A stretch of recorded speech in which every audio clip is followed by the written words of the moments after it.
andiamo a conoscere uno dei reparti storici in uno degli edifici più antichi dell'intero complesso ospedaliero, quello della struttura di neurochirurgia diretta dal professor Giovanni Nicoletti.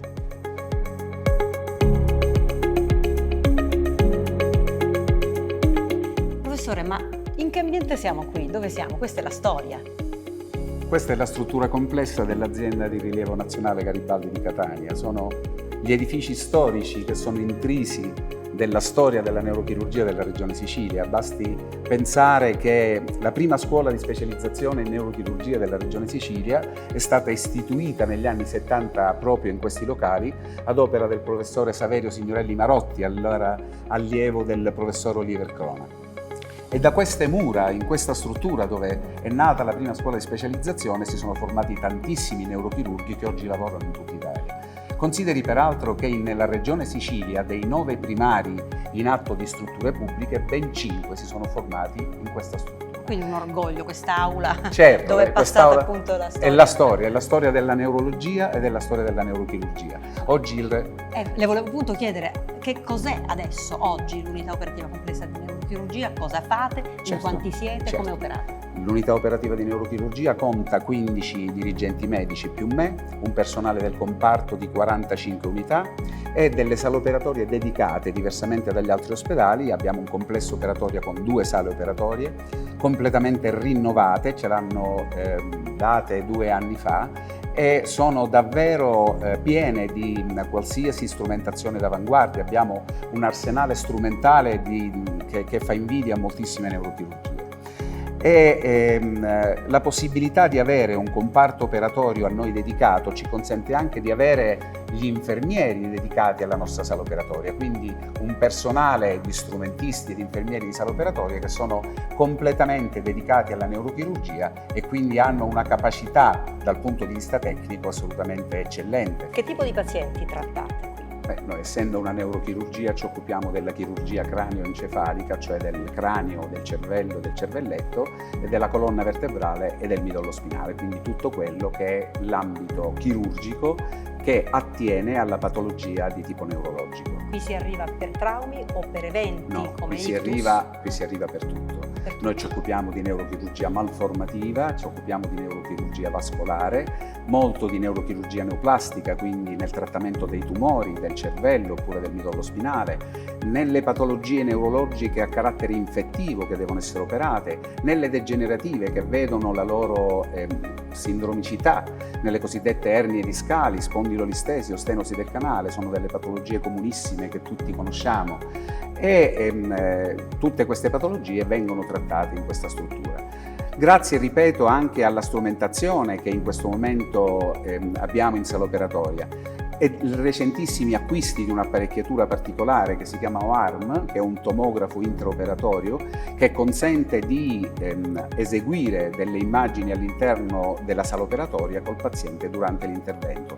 Cioè quello che si fa normalmente alla TAC possiamo farlo all'interno della sala operatoria.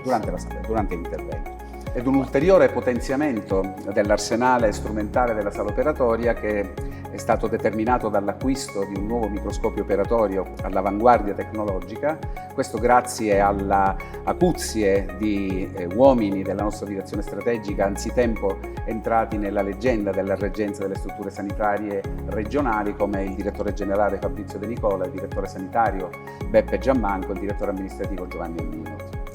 Per cui la nostra sala operatoria, come peraltro quelle di altri ospedali di un certo rilievo a livello siciliano, è dotata di una miriade di apparecchiature che consentono a tutti noi di erogare le prestazioni al meglio possibile. Ovviamente ci sono prestazioni in emergenza, prestazioni che si possono in qualche modo programmare? Assolutamente sì. La neurochirurgia si occupa sia dei cosiddetti interventi d'elezione, che sono gli interventi in cui il paziente va preparato e poi operato, e gli interventi di emergenza che possono essere le emorragie cerebrali, gli idrocefali, le fratture nei traumatismi, insomma, per cui ci si occupa sia della chirurgia d'elezione, come in tutte le neurochirurgie, sia della chirurgia traumatologica. Di quanti posti letto disponibili? Noi disponiamo di 20 posti letto, anche se spesso, insomma, quando ci sono delle situazioni di emergenza i posti si ricavano e si va un po' di più, ma questo è una situazione abbastanza comune, insomma, nelle neurochirurgie. Come vede il futuro di questo reparto? Come lo immagina immagine fra qualche Allora, anno? dal punto di vista scientifico, il nostro reparto è abbastanza florido nella produttività. Abbiamo pubblicato negli ultimi 3 anni 60 pubblicazioni scientifiche su riviste ad alto index e anche delle nuove tecniche chirurgiche. Abbiamo promosso 5 tecniche chirurgiche e pubblicato. Ultimamente personalmente ho ideato un nuovo strumento chirurgico che ho brevettato a livello internazionale, che si utilizza con queste nuove apparecchiature, che mira a diminuire i rischi che possono essere legati in alcune patologie della colonna vertebrale in cui devono essere eseguiti degli interventi di artrodesi, cioè apposti dei sistemi di stabilizzazione delle vita. Mi sta dicendo che il futuro è già qui. No, il futuro inizia ad essere qui come nelle altre neurochirurgie d'avanguardia di tutta Italia. Se lei mi parla delle nuove frontiere, mi tocca su una domanda abbastanza particolare, perché quello che noi miriamo a fare è di innovarci sempre di più e siamo anche parte delle reti formative delle scuole di specializzazione. Siamo stati per 5 anni rete formativa della scuola di specializzazione dell'Università di Palermo. Da quest'anno siamo riuniti con le altre strutture di Catania, che sono il San Marco, che è diretta dal caro amico, eccellente professionista Giuseppe Barbagallo, così come il Cannizzaro, la struttura complessa di neurochirurgia, altrettanto amico e altrettanto eccellente professionista che è il professore Salvo Cicero.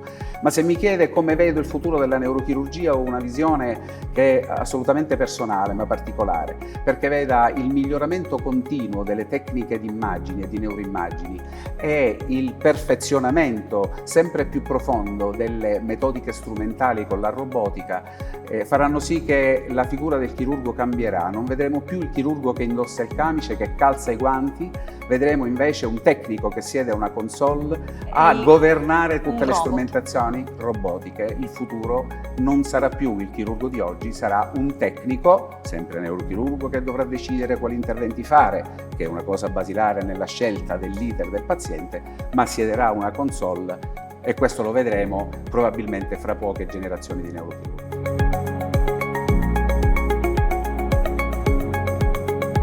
Adesso entriamo nel complesso operatorio di cui parlavamo poco fa, in una delle sale operatorie, però aspetti professore, una curiosità.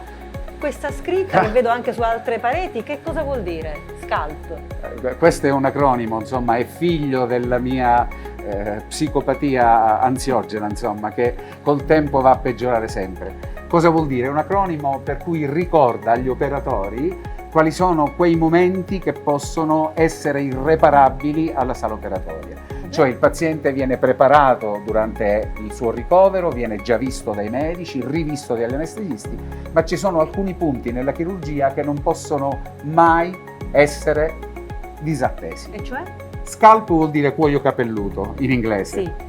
In neurochirurgia sta a significare che bisogna stare attenti che il sangue sia disponibile qualora ci fosse bisogno, anche se in realtà lo utilizziamo con molta rarità. Quindi sacche di sangue. Il consenso da parte del paziente, consenso che firmato. È un momento assolutamente importantissimo. Se il paziente è allergico, il lato del paziente, che deve essere operato destro-sinistro, e la presenza di protesi. Cioè noi prima, per la presenza di protesi, di iniziare un intervento nel quale è prevista l'inserzione di una protesi, dobbiamo controllare che la protesi ci sia. Insomma, è un perché nella mia esperienza di 40 anni, che iniziai quando avevo 4 anni a fare questo mestiere, mi è capitato di vedere sale operatori in cui al momento della richiesta della protesi, la protesi non c'era. Con questa sigla non si dimentica nulla. Che è scritta in ciascuna delle sale operatorie. Esattamente. Adesso andiamo a vedere la sala operatoria del vicino. Professore Nicoletti, ci può spiegare che cosa sono, a che cosa servono tutte queste attrezzature? Allora, questa è la prima sala del nostro complesso operatorio della neurochirurgia. Quello è il microscopio di cui vi parlai prima, di recentissima acquisizione. Questo ad esempio è uno schermo tridimensionale al quale si può accedere con degli occhialini particolari e quindi le persone che stanno fuori dall'equipe operatoria possono seguire l'intervento chirurgico con una visione tridimensionale che è la stessa che il chirurgo ha durante l'intervento. Questa è un'apparecchiatura che si chiama OARM, che è il tomografo intraoperatorio di cui vi avevo parlato e che abbiamo da alcuni anni ed è stata fonte di numerosissimi trattamenti e anche di articoli scientifici, e di quel brevetto di cui vi dicevo è legato alla funzionalità di questa struttura perché migliora la possibilità di dare efficacia nel trattamento del paziente, riducendo l'eventualità di un cattivo inserimento protesico.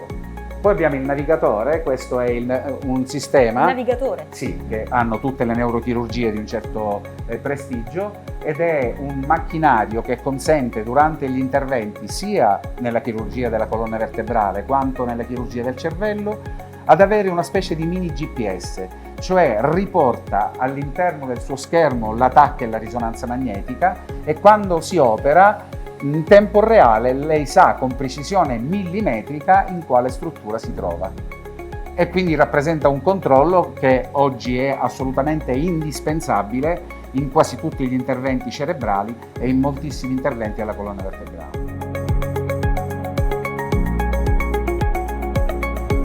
Alla dottoressa Francesca Graziano, dirigente medico dell'unità operativa complessa di neurochirurgia qui al Garibaldi Centro, chiedo quanta importanza ha la multidisciplinarietà. È un aspetto di cui abbiamo sentito parlare anche in altri reparti, quindi come si inserisce nel vostro ambito? Assolutamente sì, è veramente di fondamentale importanza. Ad oggi, insomma, è fondamentale lavorare in squadra all'interno di un gruppo che abbia delle competenze che siano trasversali, quindi in cui all'interno del gruppo possono esserci anche figure ovviamente con competenze diverse, di modo tale da poter gestire il paziente con la sua patologia nelle condizioni ovviamente migliori. Mi viene in mente un antico proverbio africano che dice, cioè, se vuoi arrivare prima corri veloce, ma se vuoi andare lontano corri in gruppo. Ed è esattamente questo su cui si basa proprio l'importanza della multidisciplinarietà. Noi di fatto puntiamo tantissimo su questo, collaboriamo infatti tantissimo con i neurologi, con i neuroradiologi, i neurofisiologi, spesso che sono presenti in sala operatoria con noi per il monitoraggio proprio elettroneurofisiologico che pratichiamo ormai quotidianamente per tutti i nostri interventi chirurgici. E a questo proposito l'importanza proprio della multidisciplinarietà è stata ancora di più prevalente nella gestione di una patologia che è purtroppo molto comune, che è proprio quella della malattia di Parkinson. La malattia di Parkinson è un disordine del movimento che di fatto è una patologia che viene più comunemente vista dai neurologi, perché di fatto viene trattata con dei farmaci. Purtroppo avete fatto qualcosa di innovativo? Assolutamente sì, infatti, perché diciamo, dopo tantissimi anni che non veniva fatto più l'intervento chirurgico per il morbo di Parkinson, noi in Sicilia dopo tantissimi anni abbiamo riportato la DBS, che sarebbe Deep Brain Stimulation, ovvero stimolazione cerebrale profonda dei nuclei della base, del nucleo subtalamico del Lewis, che peraltro è un intervento che abbiamo fatto con una tecnica assolutamente innovativa che non era mai stata fatta prima d'ora in Sicilia, cioè con la tecnologia frameless, che diciamo in inglese significa proprio senza casco stereotassico, quindi in una condizione di gran lunga più agevole per il paziente.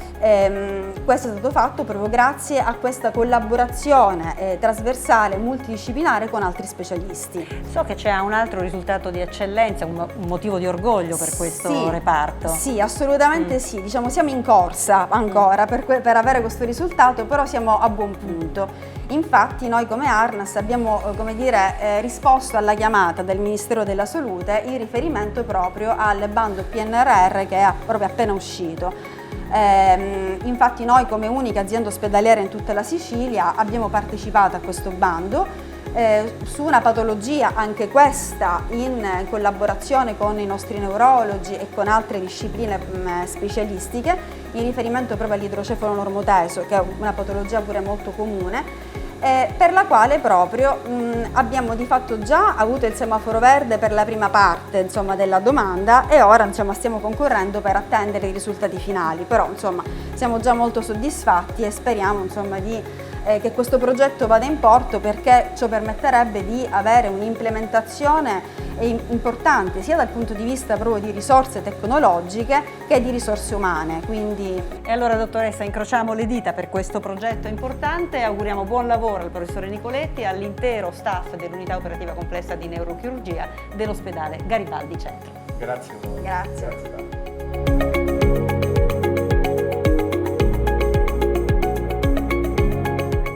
è da sempre una delle strutture più performanti di questa azienda, il dottore Nicoletti è certamente una delle colonne di questa azienda e la neurochirurgia, lo dimostrano i numeri di questa azienda, è sicuramente una delle caratteristiche più importanti del Garibaldi e del Garibaldi Center.